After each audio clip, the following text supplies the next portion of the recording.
Hello, welcome to Come Learn with Paula. I'm so glad you'll be joining me today. We are in Daniel chapter 10 and we're going to do 5 verses out of 11. So grab your Bibles, open them up, and we will get started. And wow, I feel like we can really relate to this chapter and chapter 11.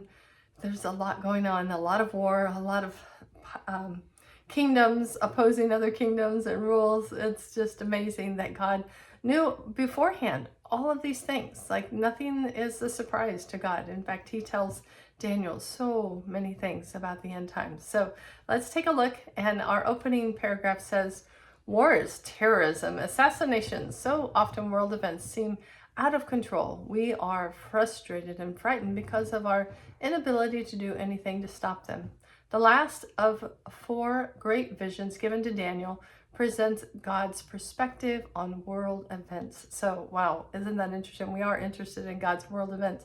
So, warming up to God, what recent national or international crisis made you feel insecure or frightened? Explained. And so, wow, we have a lot going on in the world today. It could be, if you listen to the news all the time, you could be afraid or disparaging, right? But in reality, none of this happens except for that God knows about it, and God allows these things to bring about his purposes and plans in his timing. So don't despair. Okay, well, let's take a look and see what Daniel did and how Daniel addressed these situations. And our first thought for the day is Daniel was mourning for the revelations of his vision of a great war. What did he abstain from and for how long? Okay, so let's just read verses 1 through 3, and we just want to, see what's going on here. And that's kind of interesting. In the 3rd year of Cyrus, king of Persia, a revelation was given to Daniel, who was also called Belteshazzar. His message was true, and it concerned a great war. The understanding of the message came to him in a vision. At that time, Daniel mourned for 3 weeks. I ate no choice foods, no meats, no wines touched my lips, and I used no lotions, not at all, until the 3 weeks were over. Okay, so Daniel had this message that came to him, and it concerned a great war. So it says the understanding of the message came to him in a vision, but he had a revelation that there was going to be a great war. And it was so upsetting to him that for 3 weeks he didn't do anything but seek the Lord. So it says at that time he mourned. Like it was sad to him. It made him mourn. And he ate no choice foods, no meat, no wine touched his lip, and he used no lotions. So this was a form of fasting, right? He ate no choice foods, no meats, no wine, and no lotions. He didn't do what he normally did. He abstained from the good things, and he just ate the basic things like water and vegetables or something like that, right? And he sought the Lord. He's like, God, this is heavy. This is a big deal, and I need understanding. So please reveal this to me. So he really just sought the Lord. Have you ever been in such distress or, situational where you just sought the Lord on your face and really just put away the things you normally do and the things you normally eat and just seek the Lord? Because that's what Daniel did. It's amazing. Okay, so then we want to describe Daniel's vision, because this all happened after he was revealed about the great war.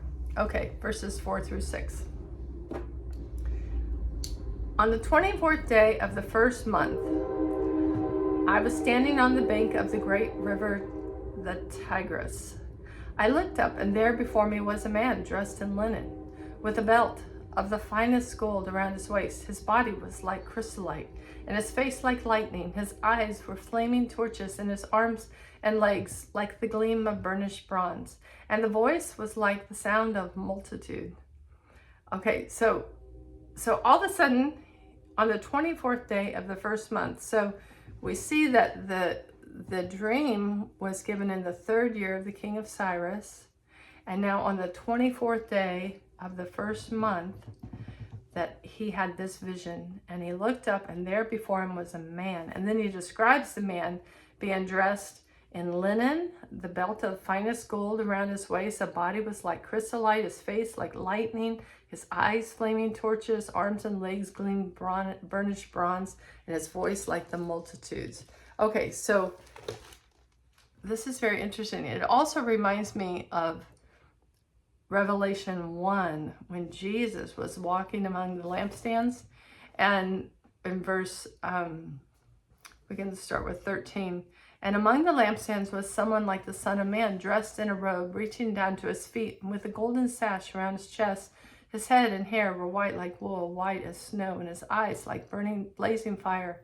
His feet were like bronze glowing in the furnace, and his voice like the sound of rushing waters. In his right hand he held 7 swords, and out of his mouth came a sharp, double-edged sword. His face was like the sun shining in all its brilliance. So I don't know if this was also Jesus, but it could have been. And, put down below in the comments who you think this was. Was it Gabriel or was it Jesus? But this was a man, and he was dressed, and he was definitely, it was a spiritual being. It wasn't a physical being, right? And he was standing, and it was quite awe-inspiring. And so let's look at what happened to the people around him. It says, verse 7, I, Daniel, was the only one who saw the vision. The men with me did not see it, but such terror overwhelmed them that they fled and hid themselves. So I was left alone, gazing at this great vision. Okay, so think about that. The men that were with Daniel, they didn't see it, but they were terrified and they ran. So isn't that interesting? Like the presence of God, or the presence of this angelic being, was so powerful that they fled. They didn't know what it was, but they knew they had to get out of there, which is very interesting. Okay, so why did the vision in these verses cause Daniel to react the way he did? So let's read on and see how he reacted, right? So he was gazing at this great vision. I had no strength left in me. My face turned deathly pale, and I was helpless. Then I heard him speaking, and as I listened to him, I fell into a deep sleep, my face to the ground. So he had no strength. His face turned deathly pale, and he was helpless. He heard the one speaking, and he fell into a deep sleep with his face to the ground. So he was just on his face. At the name of Jesus, every knee will bow and every tongue confess that Jesus is Lord, right? I mean, he really had no choice. This was an overwhelming vision, and everybody else fled, and now he's on his face. Verse 10, and a hand touched me and set me trembling on my hands and knees. So now he's on his hands and his knees, and he's trembling. He said, Daniel, you are who are highly esteemed. Consider carefully the words I am about to speak to you, and stand up, for I have now been sent to you. And when he said this to me, I stood up trembling. So he's gone from his face, on the ground, to his hands and knees, and then he stood up, and now he's trembling. I mean, some people say, oh, I saw an angel, or I saw the Lord, or I saw something. If you saw the Lord and you're not trembling, then I don't know, maybe you weren't talking with the Lord, because it is very overwhelming. Like his presence would be just overwhelming to a physical body. He is God, and he is not the same as man, and he is powerful. Now, I know Jesus is God and man. I'm not saying that, but what I'm saying is, we will have a response that is frightful if we see an angel of the Lord, or an angel or something spiritual, because in the Bible, over and over, every time they saw the angel or the angel of the Lord, they were terrified. So it is a terrifying experience. Not necessarily a bad experience, but it is, very humbling, because wow, I'm not in charge here. Okay. What do the angel's words to Daniel tell us about God's response to those who seek him? Okay, so let's continue on with verse 12 and read through 14. Then he continued, do not be afraid. So Daniel is afraid. He's like, don't be afraid. Daniel, since the first day that you set your mind to gain understanding and to humble yourself before God, your words were heard. So the very first day he started praying. He's been praying for 21 days. He's been fasting for 21 days. And the angel says, no, we heard you the very first day. And just as soon as you started praying, the answer was sent. So the answer was sent. And he set his mind to gain understanding and to be humble before the Lord your God. were heard, and I have come in response to them. But the prince of the Persian kingdom resisted me 21 days. Then Michael, one of the chief princes, came to help me because I was detained there with the prince of Persia. Now I have come to explain to you what will happen to your people in the future, for the vision concerns a time yet to come. So he had a vision of a great war, and he wants to gain, it says he wanted to gain understanding and to humble himself before God. He's like, God, I humble myself before you. I have no idea what this is, but I want understanding. Please give me understanding. And the angel says, yeah, I came immediately to help you, to give you what you asked for. But I was detained by the prince of Persia. Isn't that interesting how there's, over these different kingdoms, there are different princes. You know, when Christ was raised from the dead, he was seated above all principalities and powers at the right hand of God, right? So we know that now Jesus is seated above all principalities and powers. But at this time, you know, there were princes, and there still are princes and principalities over these different nations. You know, like I think like the prince of Persia is probably what is over Iran. And you're not just fighting a country, you're fighting principality and powers. So there's a lot more involved than what we can see and what we understand. It's not as clear cut as just going out there and doing our best. No, there's a spiritual aspect of everything that we're encountering. And Daniel's prayers allowed the angel to come to him, and Michael came and aided, and the answer was given. So, but it took 21 days. Do we understand that? No, I don't really understand that, but I know that we have to persevere in prayer. We have to persist in prayer. If the answer hasn't come to you yet, maybe there's a holdup in the heavenly realm somewhere, and you need to really fight for it, and you know, fast and pray and humble yourself and seek the Lord. And we have to do like Daniel did and really seek the Lord. And I think that God doesn't have to work through our prayers. He's powerful and can do whatever, but he chooses to work through our prayers. And so when you pray, there are angels that come and minister to the saints, right? And aid us in our bidding. And so, and the Lord's bidding, they do what the Lord asks them to do. So we need to be diligent to do our part, which is to pray. And then God will send angels, and the victory will be ours. But we cannot give up, and we cannot think it's a small thing. Sometimes these difficult spots in our lives take a lot of prayer. Remember the demon that wouldn't come out but by fasting and prayer? There are some situations where you're not going to have the victory if you don't get serious about it and really seek the Lord, humble yourself, fast and pray, and just really seek the Lord, and then the answer will come. So I know sometimes it's hard to be persistent and diligent and to stay all in, but I encourage you that if you have a problem in your life, it may need extra prayer, extra fasting and prayer for that answer to come. Okay. Why did it take 21 days for the angel to get to Daniel, verse 13?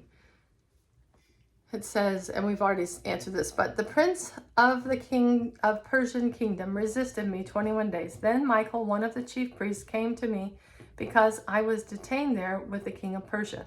So he was detained, he couldn't come because the king of Persia was,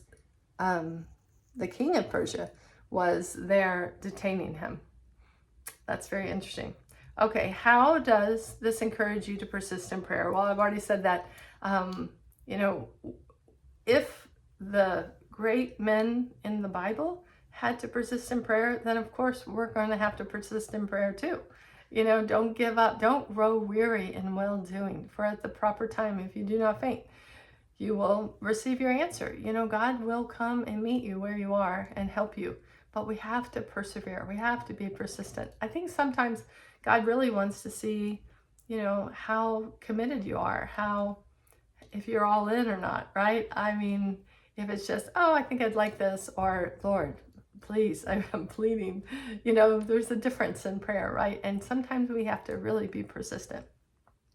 Okay, what additional insight do you gain from verse 20 about the princes over different countries? Well, there's a whole bunch of verses in between. We're going to read those, but he does say a little bit more in 20. He says, so he said, do you know why I have come to you? Soon I will return to fight against the prince of Persia. And when I go, the prince of Greece will come. But first, I will tell you what is written in the book of truth. No one supports me against them except Michael, your prince. Okay, so now in this passage, we have the prince of Persia, the prince of Greece, and Michael, your prince. So Michael was Daniel's prince. So we know Michael's an archangel. And then we know that there was a prince of Greece and a prince of Persia. So these over different nations. So all these large nations, they have princes over them. And, you know, most of them will be following the ruler of this world, which is Satan, right? And so there is a battle. You know, when you talk about putting on the full armor of God and taking your stand in the battle, there is a battle every day. And the battles are also over the countries. And some countries are oppressed and depressed. And, you know, really fighting and interceding for your country, for your people, for your family. These things are so important. And we take them rather lightly and just give a flippant prayer. But in reality, we need to do battle sometimes and really fight in the name of Jesus for the freedom of the people that we love. Okay, let's back up now again. And it says, Daniel was overcome with anguish because of the vision. How was Daniel strengthened? So we're going to read 15 through 19 and we'll, and let's see how it played out. While he was saying this to me, I bowed my face toward the ground and was speechless. Then one who looked like a man touched my lips and opened my mouth and began to speak. I said to the one standing before me, I am overcome with anguish because of the vision, my Lord, and I am helpless. How can I, your servant, talk to you, my Lord? My strength is gone and I can hardly breathe. He's like, oh, it's really bad. This is so hard, God. Then verse 18, again, the one who looked like a man touched me and gave me strength. Do not be afraid, O man highly esteemed. He said, peace, be strong, be strong. And when he spoke to me, I was strengthened and said, speak, my Lord, since you have given me strength. So he looked to him and he said, oh, you know, this just wiped him out. Like he had no strength. He couldn't even speak. Have you ever been so tired that you just couldn't even talk? He was just so tired that he couldn't even speak. And so the man touched him and gave him strength. And I just love that. He touched me and gave me strength.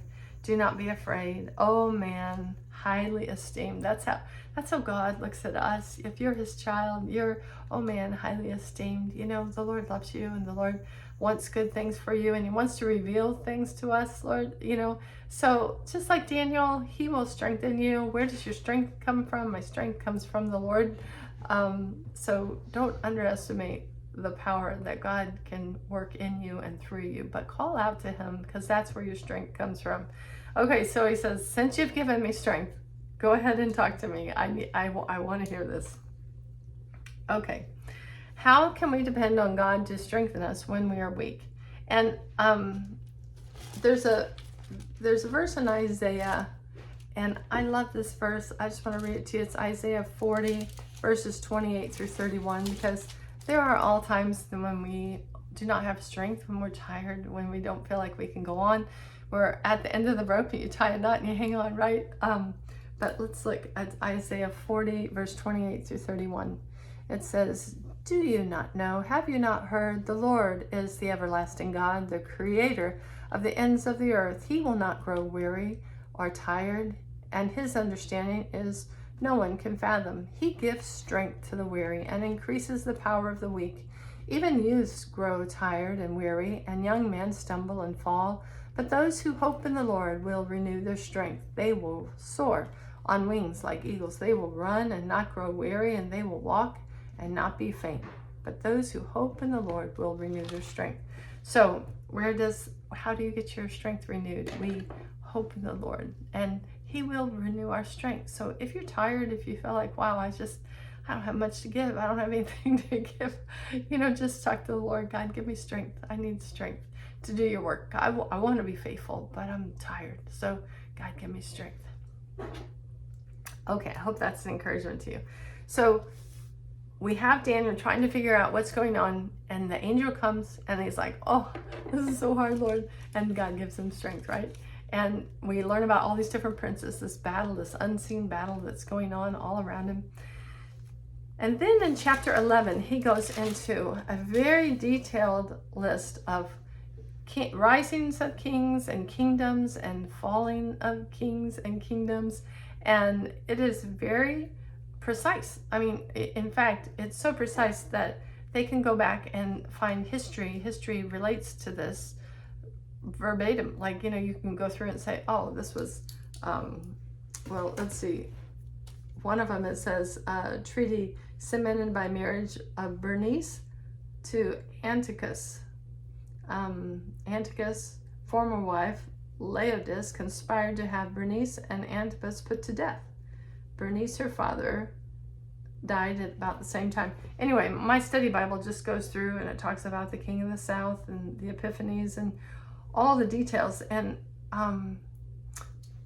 for whatever reason, I think we could get lost in all of that, and I don't really want to cover all of that. So if you would take a moment and read Daniel chapter 1 through Daniel 11, verse 1 through verse 30.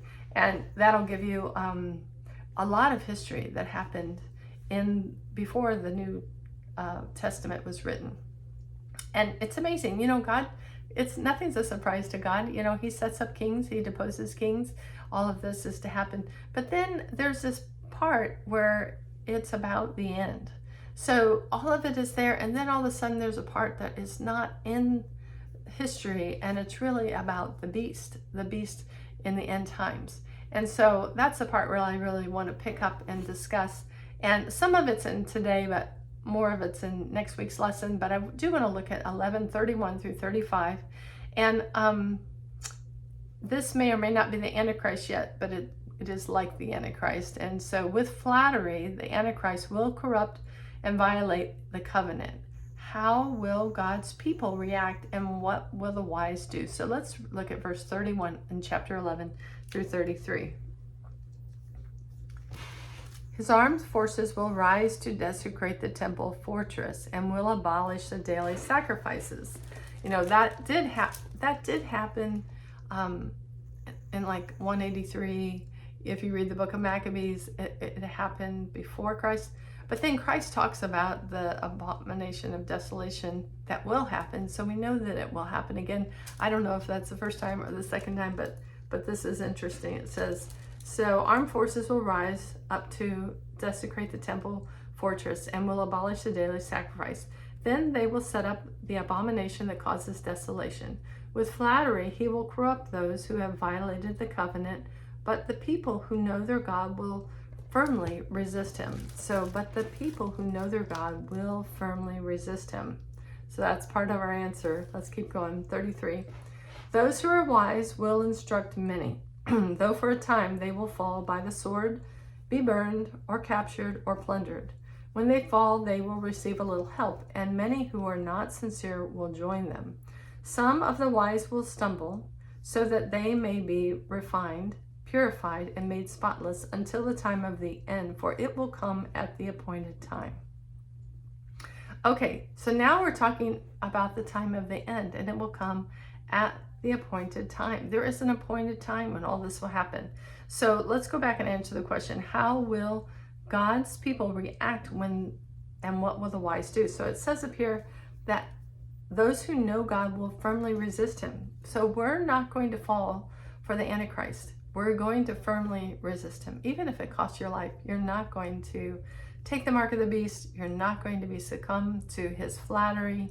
The spirit within you will testify, no, this is not God. This is the Antichrist. And you'll know. And then it says, and those who are wise will instruct many, though for a time they will fall. So they're going to instruct many. They're going to give wisdom to people who will listen.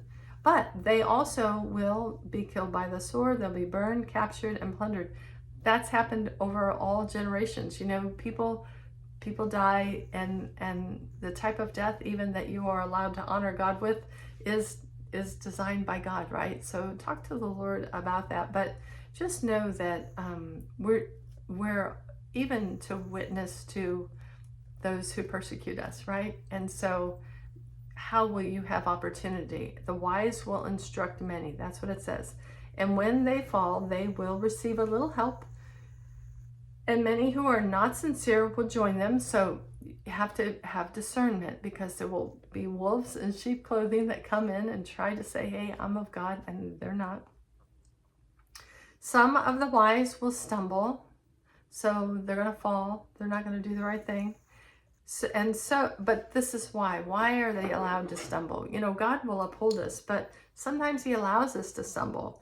And this is why, so that they may be refined, purified, and made spotless until the time of the end, for it will come at its appointed time. So they may be refined, purified, and made spotless. So the goal is to be refined, purified, and made spotless. You know, it is difficult to go through hard things, but God doesn't waste suffering. And if he allows you to go through it, there's something you need to learn, right?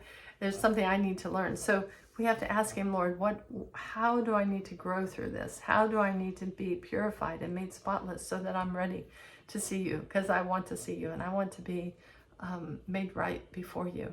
And so the wise, even if they stumble, you know, look for ways to grow in the Lord, to be refined, to be purified, because God will do it and God will keep us. So don't be afraid, but trust in the Lord and seek his strength. Okay. A couple applying the word says, how might Daniel's experience encourage you to be persistent in prayer? Well, you know, God has answers for us. We just need to listen. And so it encourages me to want to listen to God more, want to pray, but then really seek his face and listen, because if I'm doing all the talking, he's not going to be telling me anything. So that's, I think, the problem we have with prayer today. That's the problem I have. So I just encourage you, be a listener when you pray. Lord, speak, for your servant listens, and try to just be quiet and listen. Okay, and if an evil power could hinder an angel in Daniel's day, what does this indicate about our own need for help against Satan's forces? Well, you know, I think we take way too lightly the battle that we're in, and we need to fully armor up and be covered in the Lord Jesus Christ. So don't think that you're powerful against Satan, because you're not. The only thing that is powerful